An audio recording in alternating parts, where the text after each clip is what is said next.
if we could speak at each other through devices from now on, that would be fantastic. Well, I mean, it's not like this current generation doesn't do that anyway. Yeah. So there might not necessarily. It was just like, who are you talking to? My girlfriend. Like, can't you just go talk to her? No. Like, well, She's right over there. Yes. or as you like literally, it's like, you see both, like two guys sitting, like my son and his best buddy. They're sitting there and they're like sitting next to each other on the couch and they're like texting back and forth. And like, who are you guys talking to? I mean, why don't you talk to each other? They're like, we are. Don't even get me started. I'm so annoyed. Freaking teenagers. Yeah, I know, right? Oh, like, dude, that's what words are for. Oh, I did tell people, I'm like, look, this is going to be a struggle to continue to keep communicating through text and through emails. And, this working from home is going to make it a lot easier for us to at least get on audio. Yep. And audio, you can kind of understand, at least you can hear inflections, you can hear disgust, you can hear joy, you can hear whatever. Yep. And you will at least understand the point they're making. Right. So I was like, let's do that far more often. And they're like, you mean talk to people? Yes. Oh, man. I'm going to try to find some stuff to do that's not work. I think I'm going to go wrap all of my intakes on the truck in some form of filters and go out for a drive. I don't think you need to do that. I'm looking. Yeah, I know. I'm kidding. I need to look for a like a brush bar with spikes on it. I'm gonna put spike lug nuts on there. Get a couple of, or I need, on the roof rack. I'm gonna get a couple of like spare tires and stuff just to make sure with some gas. Mad Max that thing, man. Totally Mad Max. Good idea. And just get ready. And I'll have like. Are you prepper? I'll have two like of those big like heavy poles on the sides where the kids can like swing over and like grab stuff from other cars. Yeah, I've got some pictures from the Peterson Auto Museum of the Mad Max cars with those giant poles sticking up off the back for that reason. See? I'll send it over so that you have some inspiration. Yeah, hopefully you have like detailed pictures of how they were attached to the car. I have some good detailed pictures of like the flames that are embossed in the exhaust pipes and stuff like the little details like that. Nice. Yeah. It's those little details that really make the difference. So I'm expecting some craftsmanship from you on this. So speaking of which, when do we actually start dressing that way? I've seen some people dressing in camo because they feel like they're taken more seriously. Oh yeah. I'm like, full camo, go for it, man. Yeah. That's well. At least now there's some of our friends have. I'm sure you may have seen like their post of like he's like, oh goody, now they're offering drive-through ammunition. Like what? Yeah, like we need that. It's hands-free. We don't, no touch ammunition distribution. Contactless distribution. Sweet. I was like, if you can just wrap that up in a liquor store as well, one-stop shop. Yeah, there you go. If nothing else, man. Exactly. Guns and alcohol. Keep it safe. Keep it sane, kids. Welcome to Archispeak, the podcast that talks about what it's like to work in the profession of architecture.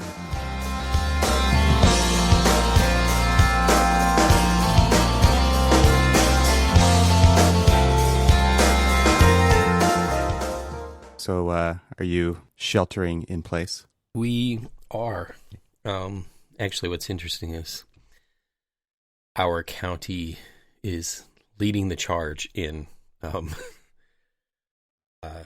shall we say, affected victims. We've, because this is the DC suburbs, and we typically have got, and I've said this before on older shows and stuff like that, where like my kids' schools typically represent, like, my daughter's elementary school when she was still there had 42 different nationalities represented in our school. So we have a lot of international travelers and things like that. And with that, many people have, come and gone through the early parts of the virus before it was, even shown to be something. And so I think it came back probably a lot earlier than people were detecting. But what's also interesting is that, with all of the different people who work here, all of the different agencies that are around here, you've got Department of Defense, you've got all these different leaders in medical research, you've got the NIH just blocks from my house, that we get a lot of information. Mm-hmm. And sometimes you're like, oh, that's just hearsay, that's just false news. And then it comes to fruition, and you're like, I don't know if I want to know these things. Right. Jeez. Because my son's girlfriend's mom works for the NIH. And so, information comes around. I mean, she's not really telling us anything, and I don't want her to because I don't want her to get in trouble. Well, I mean, I don't want to cross any boundaries of people disseminating information that they're not supposed to. Yeah, right. But, you've got, when she's just taking precautions for her own daughter, then that, you should seriously take those similar precautions for your family as well. Right. And it's been interesting, and even more so as as you look through the different news media outlets worldwide, when they talk about the U.S. and the different institutions that are leading the charge for it, whether it's the Johns Hopkins School of Public Health and all of these other ones, and then, oh, by the way, they're also your client. You have a lot of interesting information that you can get from them as well. Again, not going to disseminate any of it, but all I can say is that, if they take it seriously and they're on the front lines, everybody else should take it seriously too. Because, I mean, it's just one of these things that, unfortunately we don't have, everybody's like, oh, but the flu, spreads and, kills X amount of people and all that other stuff. It's like, but here's the thing, the difference between the influenza and this is they actually know what it is and they can treat it. And a lot of times, most of those deaths are people are like, it's just the flu, I'm fine. Whereas this, yeah, we know what it is, don't know how to treat it yet. So be a little smart. And so I have honestly learned that, not that I wasn't taking it serious. Our office deals with a lot of people, and I know you guys do healthcare as well. And your clients probably take it extraordinarily serious as well. Yeah. It's just when you see them take it serious, you should probably follow suit. Yeah. So what about you? I would say that, well, let's see. I've got 3 different chat applications open at the same time right now, even on the weekend. Yeah. I've got every video conferencing utility installed. I think I spend more time in meetings. I think that's one of the things that I didn't, because I haven't worked from home in such a long time, that it is really hard for me to adjust to actually having boundaries with that kind of thing. And my desk, God, you didn't have boundaries before. Well, but it's what's funny is it's become even worse. Yeah, I know what you mean, because we have 2 kids who are already homeschooled, so they're not experiencing a lot of change except for every extracurricular activity that they participate in. But they're all kind of crammed into our office with my wife, who also worked from home, and I was not going to set up in the same space as them. I'm on conference calls all day long, and they're, my daughter's in classes and my wife's trying to work and also teach them. And so I set up in another place, and that other place, the only other place, was a very small corner of our bedroom. And so now, your bedroom is actually only for 2 things. And one of those things is sleeping, and the other thing is other things. So if if you're clearly not work. not work. And now it's like it's right there. And it's not like I can't just shut the laptop and turn off, but because I can see it and it's so available, I don't stop thinking about it. That's all. So it's not like I'm working all hours, but I'm thinking about work a lot more. And I think one of the things that has really started to creep into my mind in the last few days, now that we're getting more used to this and we're actually seeing, some of the benefits of it, and everybody's kind of going through this struggle together, is why would we ever want to go back to quote unquote normal? Because I think a lot of businesses are thinking, absolutely. Let's go back to normal. How soon can we get back to the way things were? And, let's be honest, a lot of the way that things were broken, and we were just dealing with them. Yeah. And so now I think we're in an incredible time of opportunity to kind of rewrite a lot of the rules and hit the reset button on so many different things that we actually have this opportunity. And I think that's one of the other reasons why I'm just thinking a lot more about work. Well, and you're really kind of on the forefront of having to think about a lot of these things. But I know that the lead up to the shelter in place orders that came down from our state and the determination on whose essential business is and all of those other things. And thank you, Governor Hogan, for saying that architects are, but for some reason contractors aren't. I don't understand that one yet, but whatever. Mm-hmm. But as we were starting to, think about these things, I was on conference calls driving in, early on to try to head a lot of this stuff off at the pass and say, okay, what do we need to do? And I told, a friend of mine as we were commuting in together, and I was just like, dude, this is going to change the way we do business from here on out. Yeah, exactly. It's like we may not think that it's going to, but it is going to. We've been growing recently as our office has. I mean, our office has been growing and adding people to the roster or looking to, hire and things like that. Yep. And we look around the office like, oh, we don't have a lot of space, so we probably need to redesign or reconfigure the office. Yep. I don't know if this is a conversation that our office is having or not, but the question is do we really need to now? I mean, are there other opportunities to maybe not have as big of an office space as we really need? Yeah. You're fully virtual now, right? Well, so space is a luxury. That's the way that I'm thinking about it. So if it's a luxury, what is the best use of it? Well, here's, another just lament that I've been sharing with, my clients is, so we've been working, pretty seamlessly on the project that I've been on. And, here we're trying to wrangle, this is this, big near 600,000 square foot, addition renovation to, medical research facility. And so we're, we've got a variety of different projects going on at the same time. We've got, schematic design development, construction documentation, as well as construction administration of enabling projects to get some of this stuff. So there's a lot of moving parts to this project. And we were talking about it and talking about how we need to manage all of those things and who's doing what and, which person will be assigned to which area and, who's ultimately the, go person for say our office and, the client contact and the contractors and all these other things. And, as we're in all of these other different phases, well, I'm going to need some additional information about the site visit, or I need to do a site visit so I can find out some existing conditions.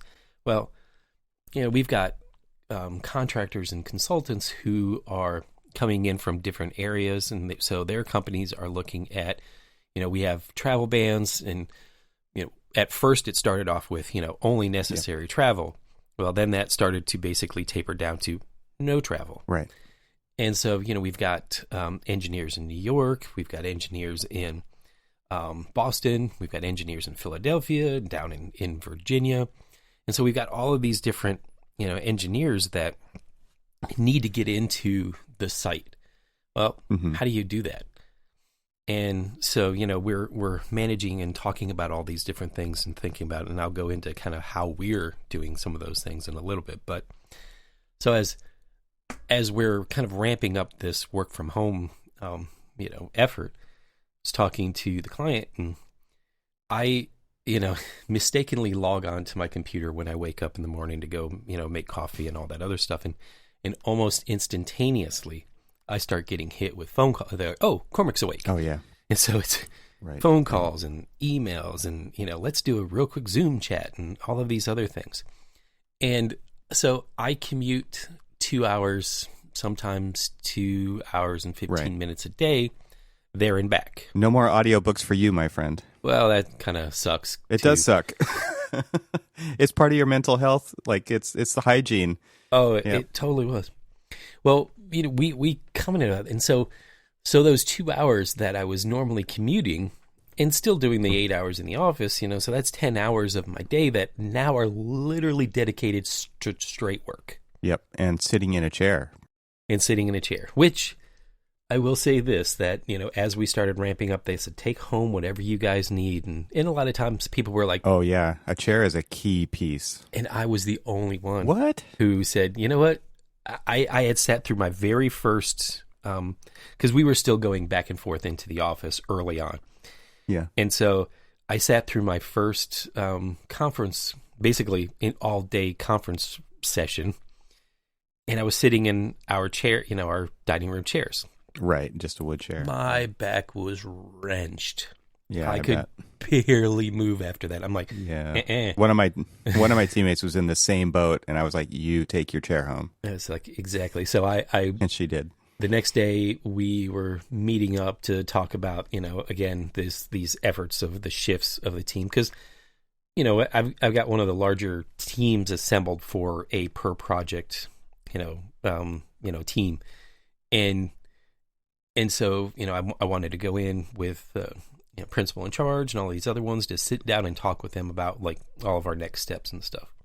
Yeah. And so I'm like, I'm taking home my monitors. I'm taking home my docking station. I'm taking home my chair. I was like, now, if by some chance you guys frown on me taking home my chair, you can fire me, but I still have your monitors, your docking station, and your chair.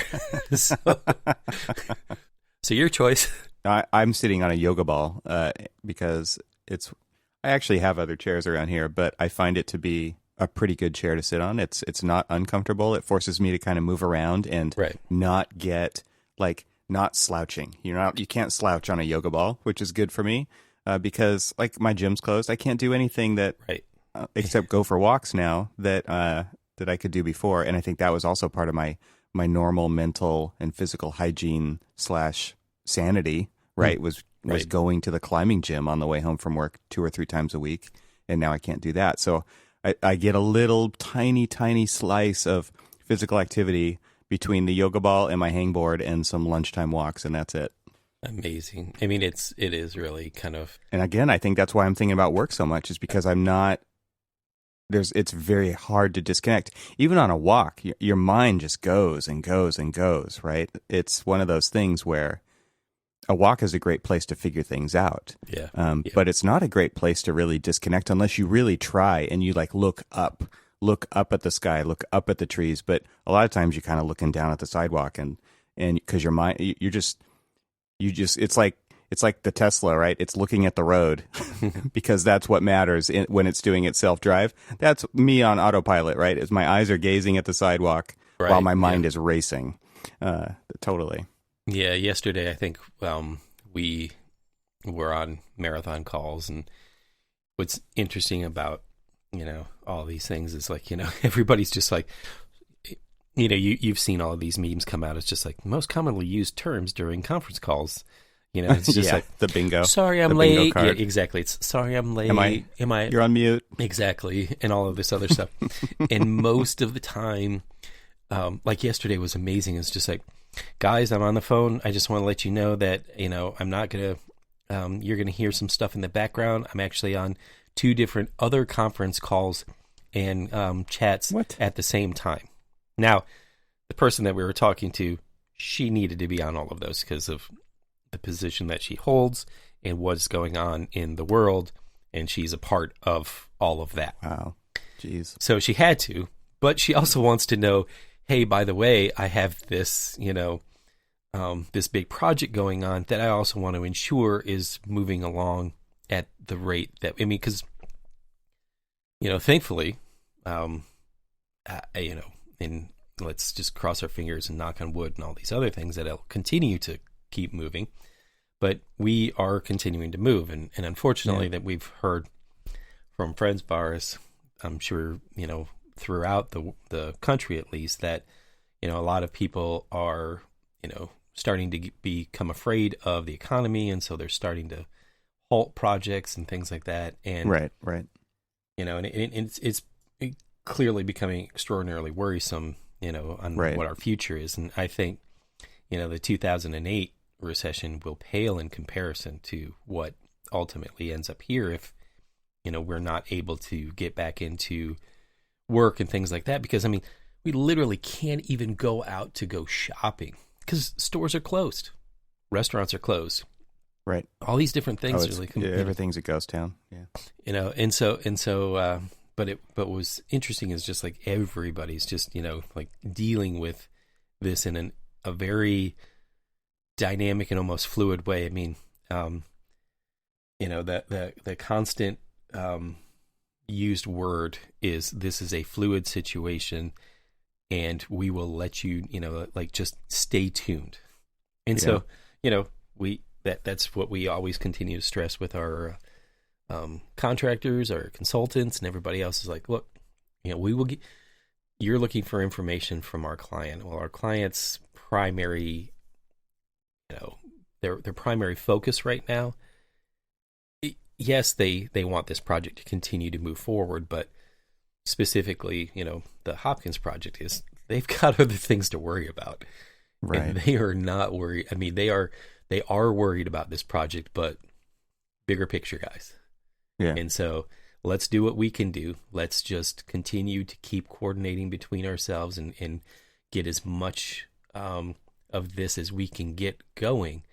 And then, involve them as much as we can. Make sure that we,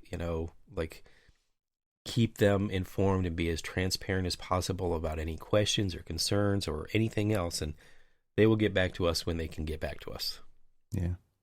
So how did you guys deal with like continuity of your projects as you, all of a sudden everybody went to work remotely? Did you guys have any issues with that or? Well, that though we do have a lot of local projects, we also have a lot of projects that are outside, like we fly to and, around the country and everything else. Right. And so a lot of those, we do a lot of remote conference calls and things like that when we're not actually physically on site.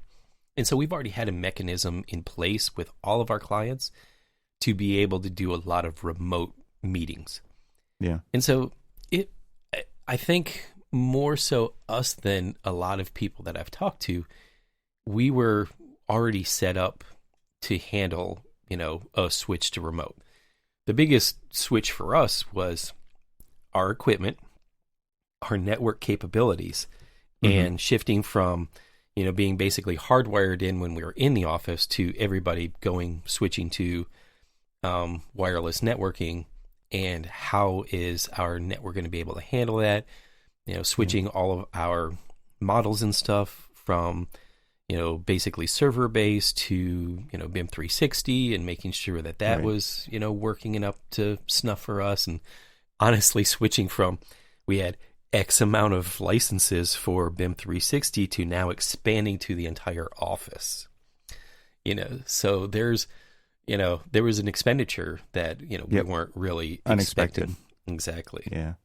We did the same thing. That's what our team was basically responsible for. And I think we've put over 80 or 90 models into the cloud in the last week. Wow. Which is insane because we didn't depend on it that much before because we didn't have to. And now we have to because we didn't have the virtual desktop set up correct, to be able to handle a ton of people. I won't say it wasn't set up correctly. It just it never needed to handle that many people. So that wasn't an option because that takes a huge pivot. So it was like, okay, I guess we're moving everything into the cloud on BIM 360, which is not easy, right? There, we have a 3-page long checklist to get things into the cloud for every Right. project. Right. And every project's different, has a different set of users, has a different set of consultants. And so it's like trying to apply, every project has to be opened, audited, purged before it goes up. Then once it's up, you got to go through this pretty strict check to make sure it's all working. You see how many CAD files are linked from people's desktop and Right. stupid crap like that. It's like, well, I guess I didn't need that. So you start to run into all these issues and then you get like, normal residential internet issues popping up, right? Right. People Exactly. are all on wireless. They have huge latency issues where that doesn't happen on enterprise grade networking. So people are like, man, it's slow. And it's like, you have no idea. Like there's way more packet loss. If you can hardwire in, do it. But most people can't because they're setting up their desk somewhere where they can't, or they don't have a cord, a cable to do it. So yeah, it's like we basically put together an FAQ in our digital practice team for the whole firm about working from home and have all these different sections, and it's just living on the internet and it's just updated all the time and with different training links and how to do this and where to put in an IT help desk ticket and where to put in a request for this. And all of a sudden our IT department went from serving 7 locations to over 350 locations. And it's like, how do you do that? It's been quite a challenge, but I feel like, everybody understands that it is a challenge as well. It's not like there's super high expectations for it to work exactly like it did the day before. Sure.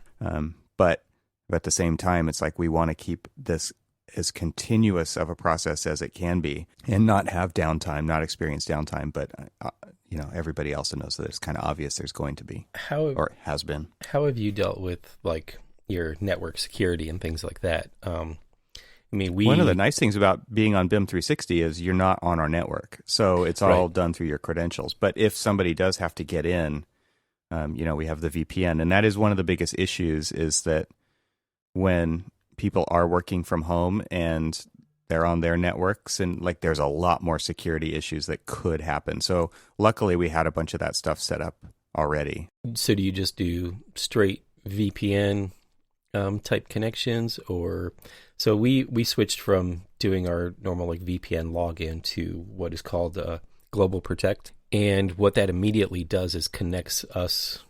Like my computer is a office issue laptop, and so when I crank it on, even though I'm on my home internet, it automatically connects it as if I'm connecting at the office. Right. And so I have seamless connectivity to our servers and our licenses and all of that other stuff. So I don't have to worry about that.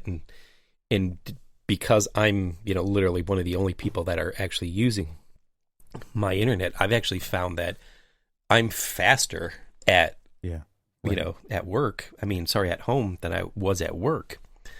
And so, we sort of had, half the office kind of VPNing in and half the office was set up with Global Protect. And as we've been rolling it out, John Eaton. So, John has been working, feverishly to like get everybody kind of hooked into Global Protect.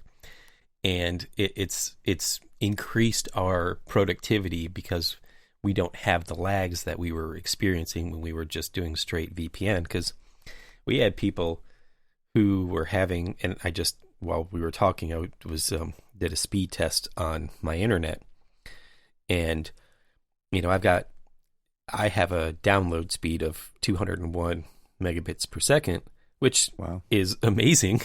Yeah. But we were having people who had 11. Yeah. And they were really struggling to get things working. And honestly, in the past 2 weeks, the 201 is the lowest mine has been. Well, what's interesting too is file size does matter. Like larger files are actually easier than a bunch of tiny files. It just because of the way that all the networking works.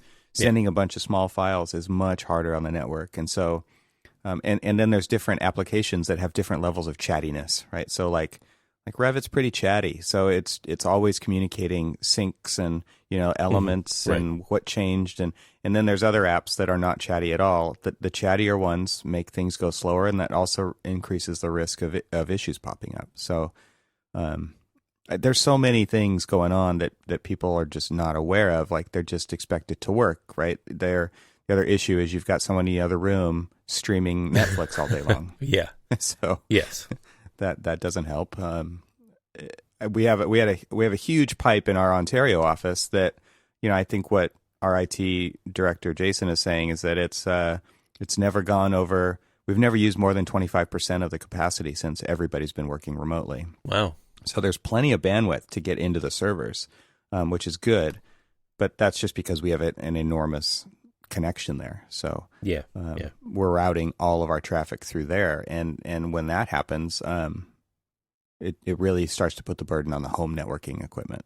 Yeah, and so we've sort of, we've over the past 2 weeks have been kind of getting beyond that, which has been really good to be able to do that. And then, we're finding that, interestingly enough, I mean, yes, there is nothing that is going to replace the face-to-face, getting up and walking over to somebody else's desk and having a conversation with them. But interestingly enough, the ability to have constant chats and video calls and being able to share screens and being able to actually mark up on screens when you're talking to somebody else has been, pretty fantastic to be able to say, no, this is what I meant or something. We had a interiors coordination call yesterday, which was specifically about, AV equipment and AV layouts and stuff in different conference rooms throughout the building. And so we had 5 or 6 people on the call. Mm-hmm. And we, shared a screen. And I heard you talk about that you had, a variety of different, utilities that you've been using, I'm sure. So let's run down the 3 main ones that our consultants or clients or everybody else has been using is Zoom, Teams, and Skype. Mm-hmm. And yes, people are still using Skype for business. Our contractors, our engineers in Boston are using Teams, and we are using Zoom. And so there's, interesting, abilities for each of them, and all of them have, video screen sharing and stuff like that. But one of the things that we really like about Zoom is the annotation tools, where anybody who's on the call can sit there, click on the annotation tools and say, no, what I meant was let's put the door here. Yeah. And then they draw the little door in there and they're like, oh, okay, yeah, that's a great idea. Let's do that there. And, you can do a screen capture of all the different, iterations that you do.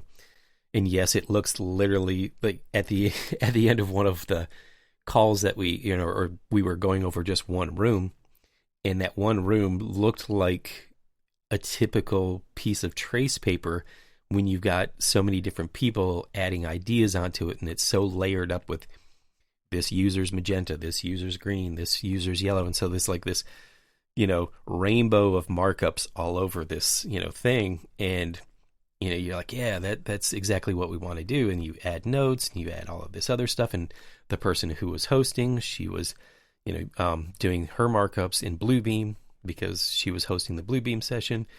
And then, so you had all of these different things, and you do a screen cap, and you basically post it into, and we're using OneNote as kind of like a collection point for, so we have like a shared folder that has, I'm, putting all of the, task lists and open items and things that are coming in, and I'm filtering it through all the different engineers and contractors and putting kind of like a task list together.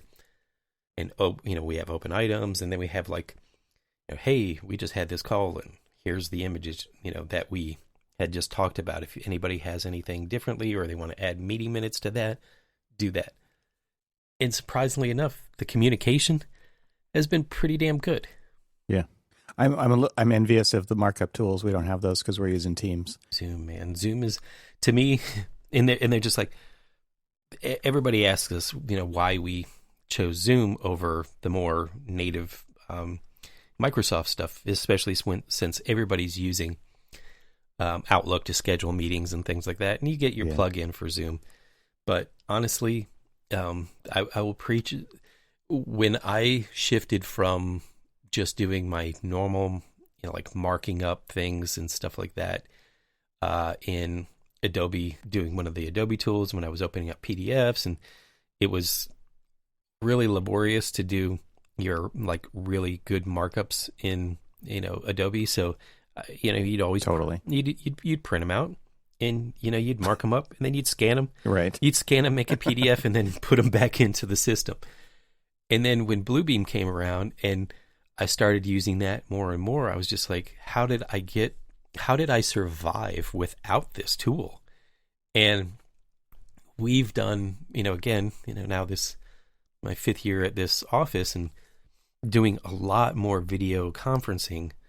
We had gone from, Skype Pro to Zoom, and Skype Pro was fine to just have conversations and then present things, but not really do much more than that.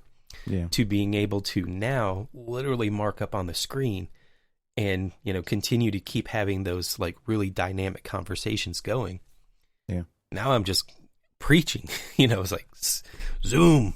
I even, so now my wife is, she's this past week has been teaching from home. Mm-hmm. And, you want to talk about, I will say that, we can talk all day long about, coordinating projects and, contractors and on-site work and all this other stuff. And that is complicated, sure. Try doing that with a bunch of first graders. Yeah. Oh my Lord. And so she had started off with, just doing, I believe it was some Skype chats or Google Hangouts. And those were fine, but they didn't, apparently there was a limit of people signing into Google Hangouts and all these other things.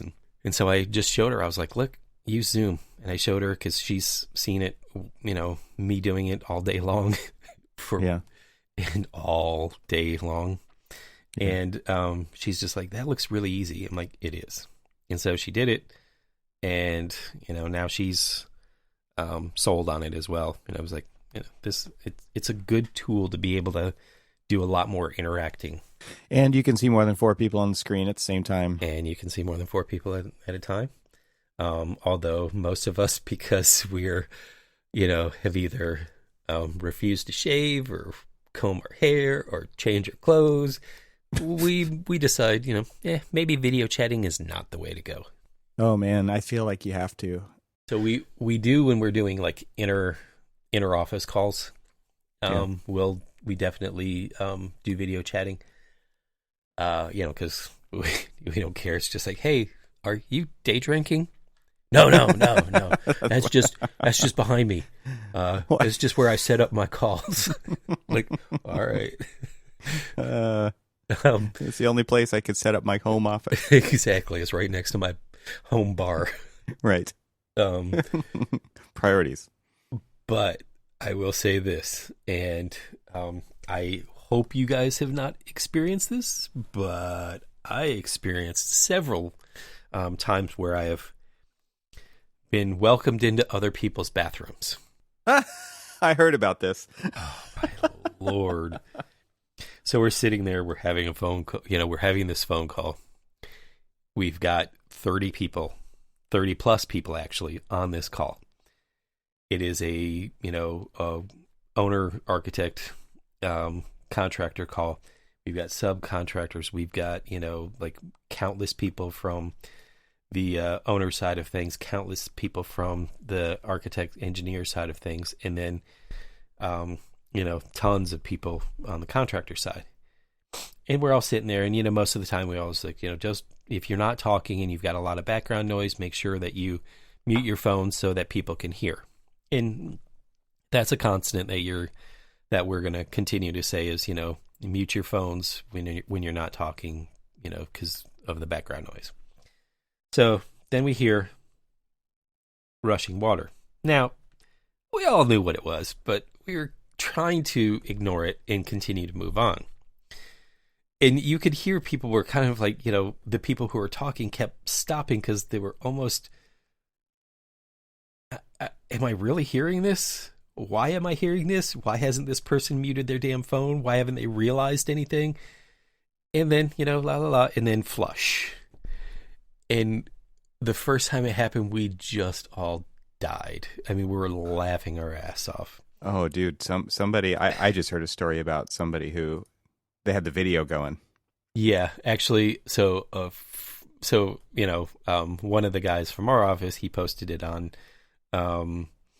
he posted that experience that he and I had shared with this person who will remain nameless, contractor, that, was going to the bathroom in the background.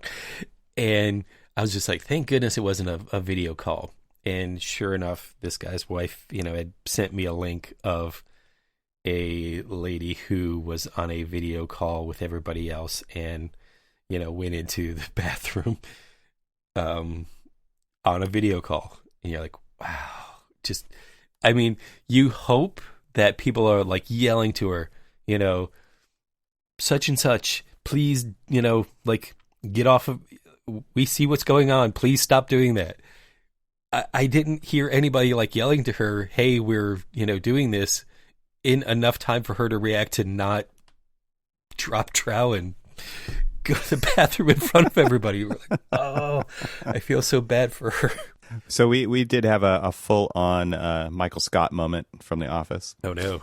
Where somebody, and they did this on purpose because they thought it would be funny, but I think it just kind of fell flat on his face. He did a meeting from his hot tub. Oh, jeez. Really? It was like, people were like, it was a cringeworthy moment. It was just like, I gotta leave this meeting right now. So my wife was telling me that they had a virtual staff meeting and everybody was doing video calls. And apparently one of the teachers just went ahead and did the video chat from their bed, laying in bed. Just dude. Laying in bed, having this call. You're like, come on, man. Yeah. So that's one of the things I think is worth talking about is that the decorum of video calls. Well, just like get up and get yourself ready for work, right? And Yes. And don't allow the laziness to creep in to the point True. where you are truly blurring the lines between work and home. Like, get dressed, brush your hair, brush your teeth, like do all the normal things that you normally did, because if you don't, like you don't mentally shift into the workday, and then it is harder to turn it back off. Agree. I think it's just more of a mental fitness kind of a thing. So what you're saying is that you don't get up and change from your night pajamas to your day pajamas? Day pajamas, yes. You don't have those? I'm dressed right now. The Hugh Hefner smoking jacket. Yeah, exactly.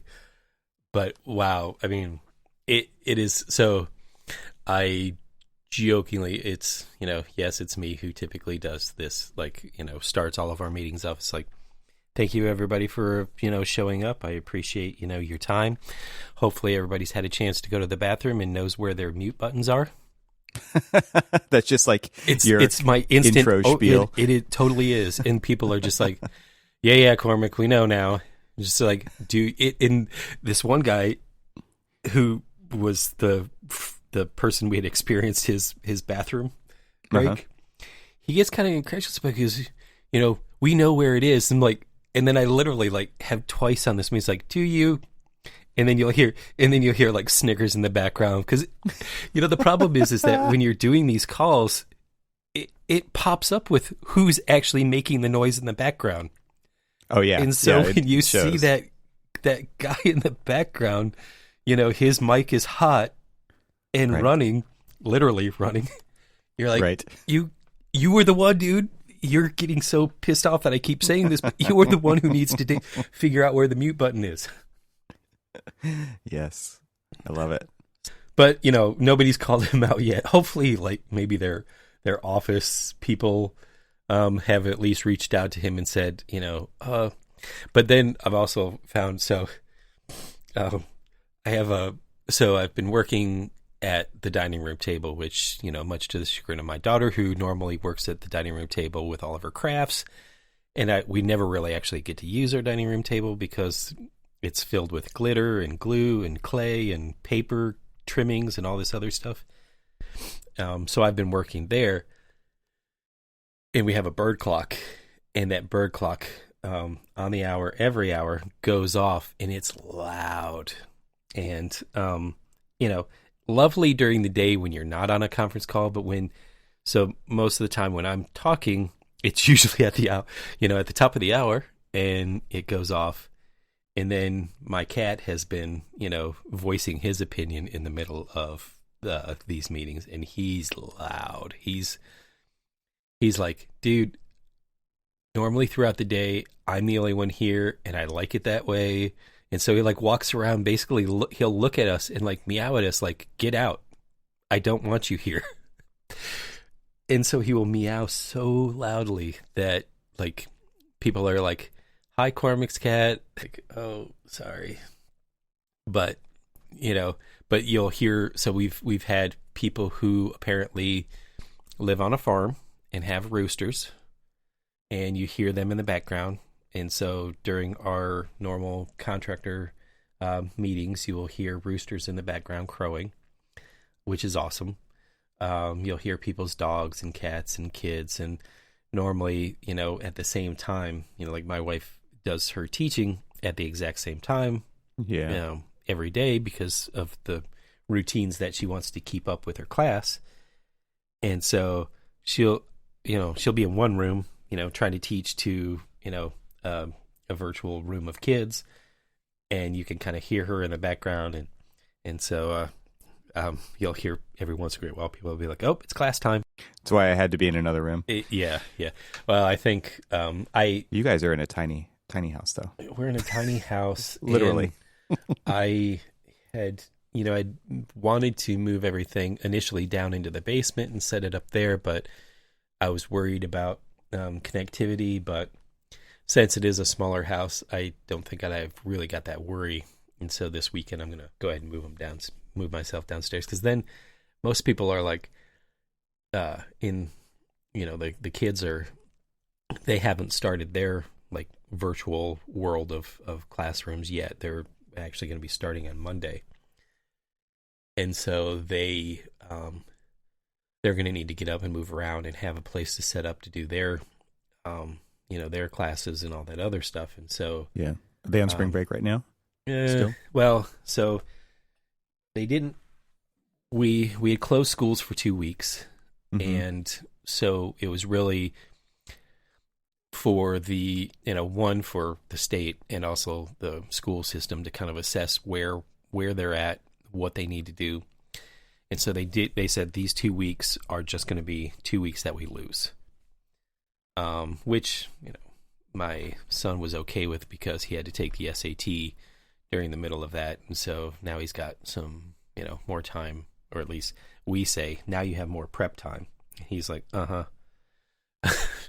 But he didn't have to take the SAT. But he also, he doesn't get to take his AP classes or his AP tests and all that other stuff either. So there's some issues. We actually even saw, a friend of ours, her son is a high school, a senior, and, they're already planning on him, not being able to walk and all that other stuff. And so right. It's a whole weird ramification going on there. But so they didn't take the spring break away, but now they've extended the time that the schools are staying closed until April 24th, and they're now taking spring break from them. So now we do not lose spring break, which was weird. I was like, the thing about it is that, where are you going to really go for spring break? Like, where'd you do spring break? Living room? Yeah. Oh, I adventured. Minecraft. I did it in a Minecraft world. I adventured all the way out to walking around the block, and then when I saw somebody coming on the same side of the street as me, I crossed the road and went to the other side. Yeah. Have you been experiencing that? Yeah. We did.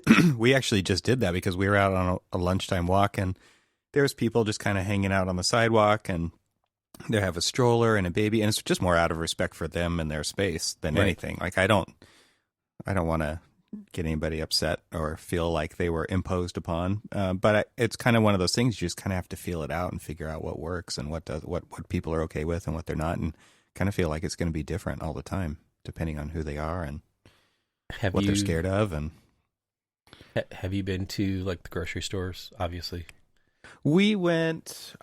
Jesse's been back a couple times since. The lines are still there, but they're at the local Trader Joe's. They're only letting in like 5 people at every 10 minutes or so. So man, it's like a sweet shopping experience. So they haven't done that yet, but there's signs posted everywhere on the ground, all over, and they're like real legit signs, not like some handwritten thing, but an actual printed sticky sign that they put on the grounds. Please observe the 6 foot distancing, social distancing, and all that other stuff.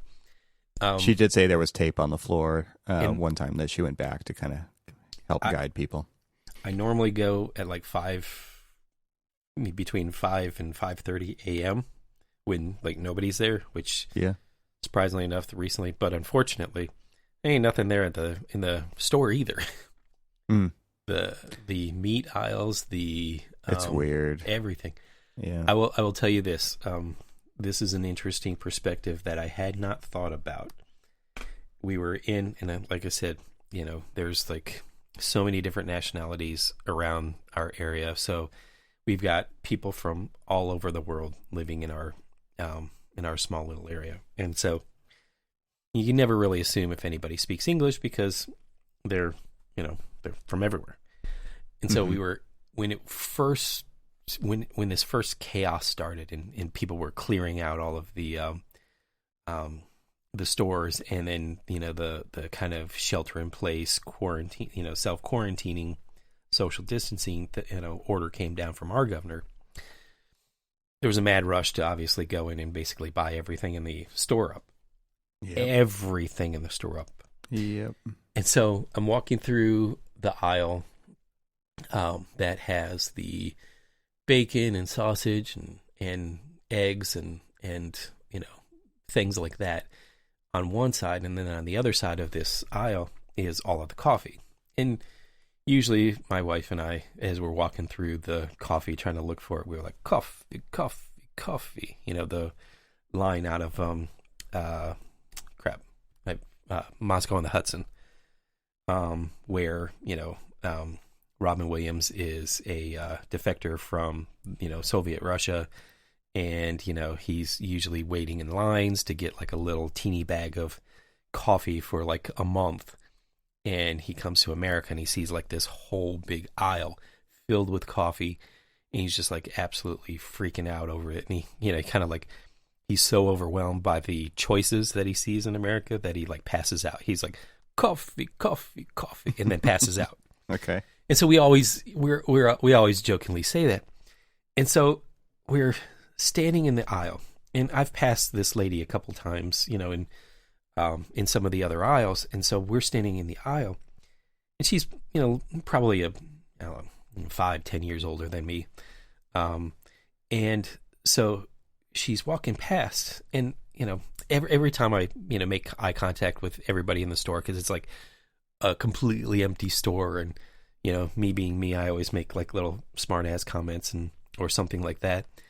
And I just kind of like looked at her. I'm like, people. And she goes, with a heavy Ukrainian accent, she goes, it reminds me of growing up in the Soviet Union. And I was like, oh, wow. Like,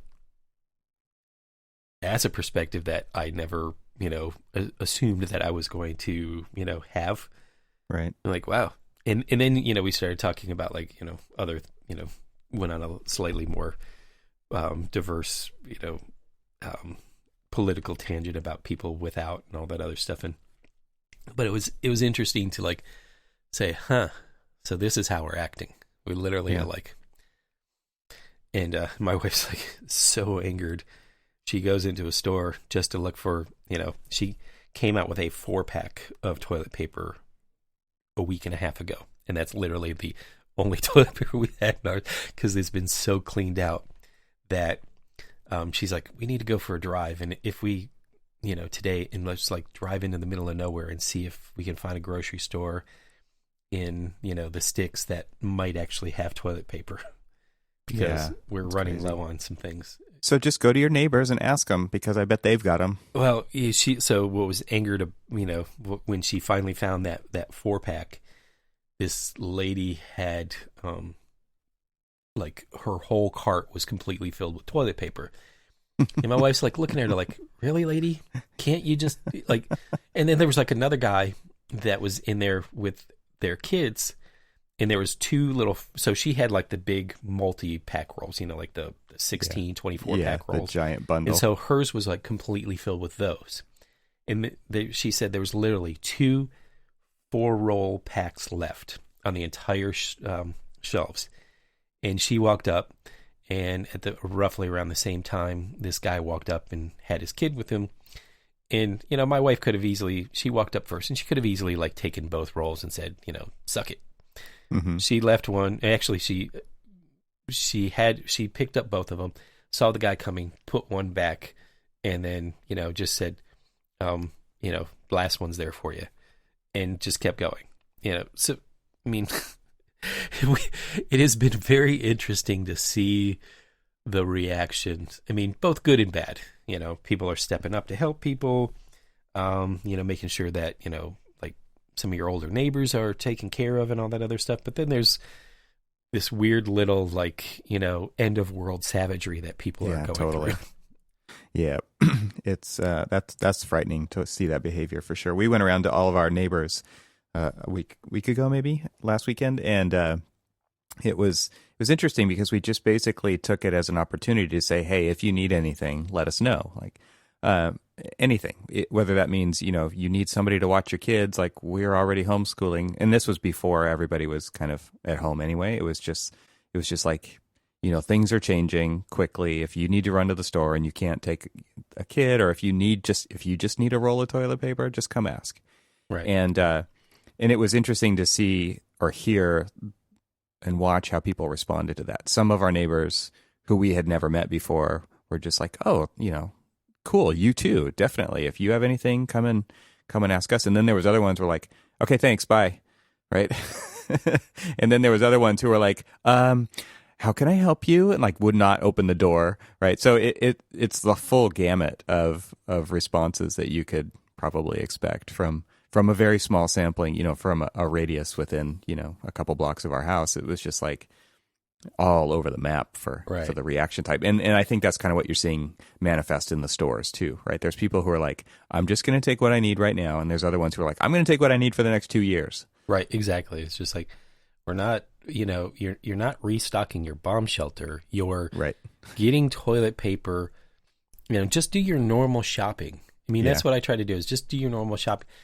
The other day, in fact, it was yesterday morning. I went and I was like, okay, well, I'm going to grab a couple of boxes because normally I would grab a couple boxes of pasta so that because kids love eating like either just butter noodles or whatever, mac and cheese, whatever. And so normally I'll like grab like 4 or 5 boxes of them. I go in there yesterday and there's so very few on the shelves that and the store was empty, and sure, I could have like grabbed all of them and put them in my cart. I grabbed 2 and felt guilty that I had 2 in there, but there was like maybe 10 left after I took the 2, and so as I was like walking around, I literally circled back to the pasta aisle and put one back, and said, I think we can do with one, and I'll go back and hopefully there'll be some restock, but there are going to be other people coming here asking for, looking for pasta as well. And I just got greedy and took 2 of them when I only really needed 1. Right. Yeah. I mean, it is important to realize that we are all in this together. Yeah. There is definitely a way of thinking, I think, that would benefit more people than less if people just realize that. So what are you doing entertainment wise to kind of keep your mind off of things? That's a good question. I have done a couple of virtual happy hours, Oh, that's cool. which is they're fun. I mean, because then you actually treat it like a real happy hour, and you bitch about work, and you also talk about other things. What do other people actually do when they're not working? Maybe everybody share a story of where have you lived before, right? Things like that have come up, and that's been really good. It's also kind of good to just say like, man, this week sucked, didn't it? Right? Everybody, let's say it out loud. We made it through though. So that's been kind of cathartic in some ways, because it just lets everybody kind of release and let down their guard and just be a little bit more normal. I'm assuming that my invite got lost in the mail. Dude, I will invite you to the next one for sure. Yeah, I guess that the mail system, it's still working, right? Yeah. Just not at your house. No, they're still. Well, apparently mine got. Maybe they dropped it off at one of the other. Well, ones, it was weird. There was a mail person in our happy hour. Maybe they took your. That must have been it. That must have been it. Totally. Yeah. Yeah. My wife has resorted to, let's find every single disaster movie possible to watch. Oh God, feed the frenzy. Oh, it's awesome. I mean, so I think we've watched 2012, and one of her favorites is always Day After Tomorrow and Twister anyway, just because it's one of those ones that you just like, they're just dumb movies, but something about them that you just want to keep watching anyway. And so she does that, and then the other day we were talking about because obviously my son's, or at least my middle child, he's just like, we got to like gear up for the zombie apocalypse. I think he's just hoping that it's the zombie. Oh yeah, totally. Yes. And so Magdalena's just like, I'll outrun the zombies. And I'm like, we need to watch 28 Days Later. She goes, what's that? And I was just like, full sprint zombies. And she said, oh, no. You guys should watch The Road. Yeah. Oh, thank you. That's a downer. I mean, we've read the book, we've watched the movie a couple times, but we haven't watched it recently. So yeah. And then didn't somebody just put a Venn diagram up or just a diagram of like disaster or post-apocalyptic like movies and books and stuff? I haven't seen it. Yeah, that'd be great though. It's does it like show how they overlap with different common themes and stuff like that? Is that the idea?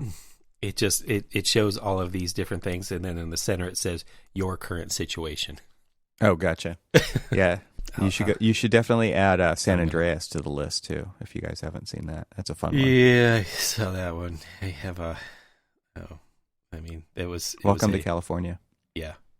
Well, 2012 is, California, which is so funny is like, why is everybody else unable to drive through the streets as the streets are heaving and splitting apart and all this other stuff? Totally.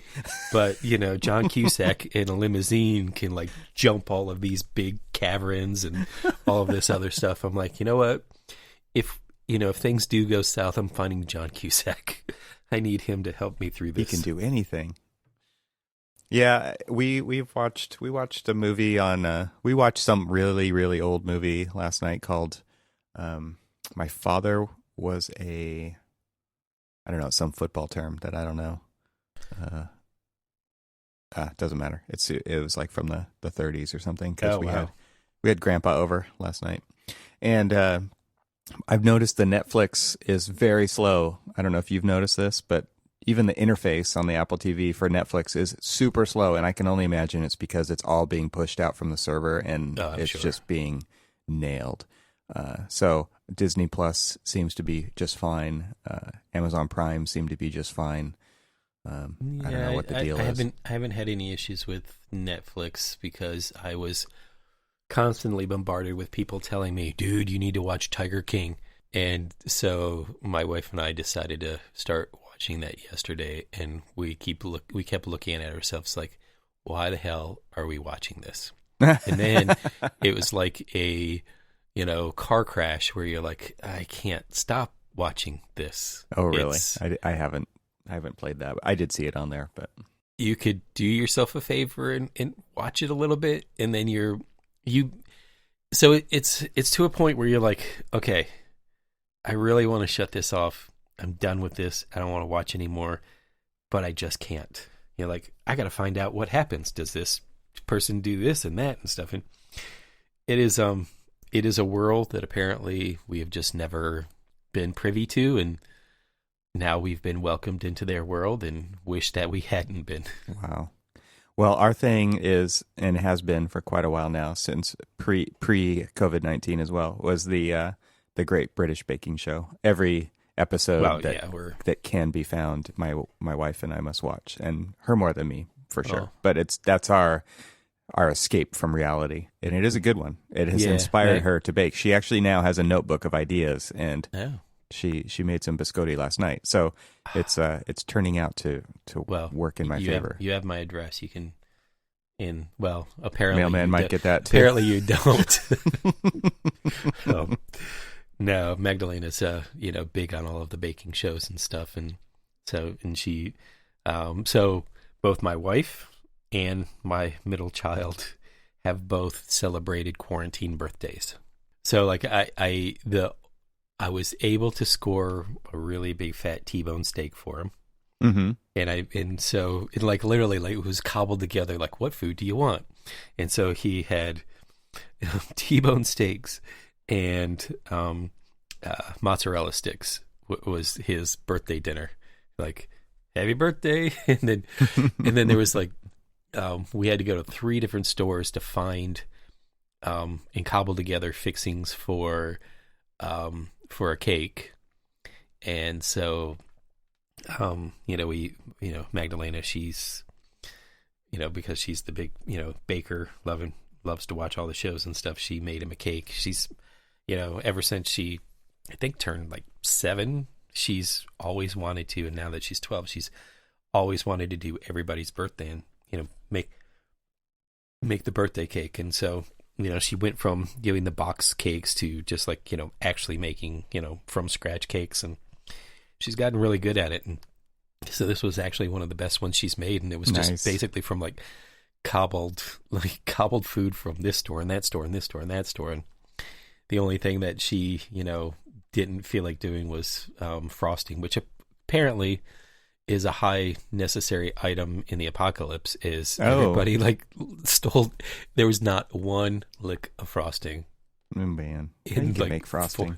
Well, you could if they had sugar. There was no sugar. There was no butter. There was nothing. Did I not send you the picture of our shelves? I think you did. Yeah, they were just barren. Crazy. Yeah, we haven't experienced that. It hasn't been that crazy here. We have been, and we're still expecting a greater order of talking about some of this stuff, and now that the U.S. has surpassed the rest of the world in number of cases, and we were, and we can end on the doom and gloom. But yes, but leave this episode on a cliffhanger. So my wife was looking at the cases in Michigan. Obviously, we've got family there. Her mother lives there. Her brother and aunts, uncles, cousins, all of that other stuff are there. And so we're obviously concerned about them as well as our family in Florida. And Florida's right now an interesting case in itself. But so she was looking at Michigan specifically. Mm-hmm. And so she just looked at a 7-day period. And in the chart from the 7-day period, it went from just under 700 cases to, at the end of that 7-day period, 3,600 cases. Hmm. And an exponential curve in the number of deaths from those cases as well. And people are just like not taking it very seriously. And it's been, now, well, and just, it's just so like everybody, this is just one of those things that please just, if you're, a conspiracist or something like that, and you don't want to listen to your government, maybe at least your local governments, pay attention to them. Because Maryland just now hit 1,000. Yeah. Well, and the thing is like people aren't really getting tested until they actually are showing symptoms, because the hospitals just can't keep up with or a lot of people are not going in and getting tested. So the number of cases could be any number. It's just those are the confirmed numbers because people have gone in and got tested. Well, the good thing is that our, because we do have some of these world-class medical, testing agencies like NIH and Walter Reed Army Medical Hospital and, Johns Hopkins and all of these other ones, and Georgetown Medical, all within our general area. They are making it, some of these tests available. And so, slowly but surely people are actually starting to do that. But I just wish they would actually pay attention to the other things that people are asking them to do. Like maybe not go out with your entire family to, some gathering of other people. Yeah. Anyway. My mom, I was like, hey, what are you guys doing? They're like, well, we ignored the governor's orders and we got together with friends. I'm like, okay, boomer. You're like, guys. Stop acting like a child. Come on. Let's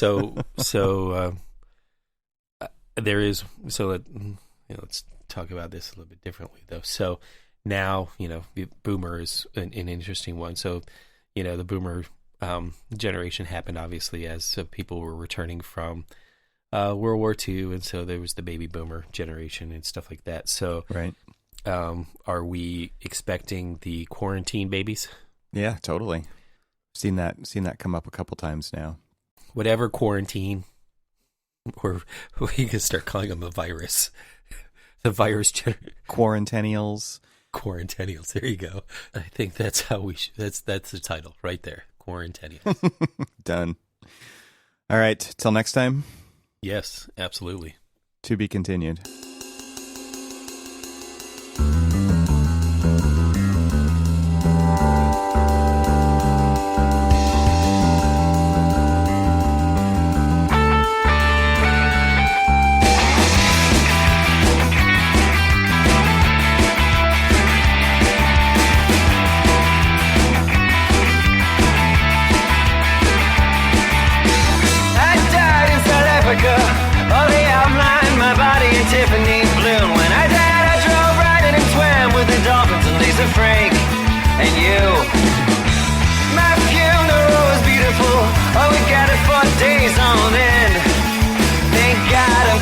My kind of luck, I'll be up on the block in front of all of my friends.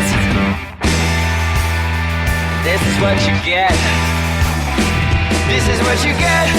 This is a schedule, this is a set. It's unpredictable lest you forget. If you blow, you can bet. I know. This is what you get. This is a schedule, this is a set. It's unpredictable lest you forget. If you blow, you can bet. I know.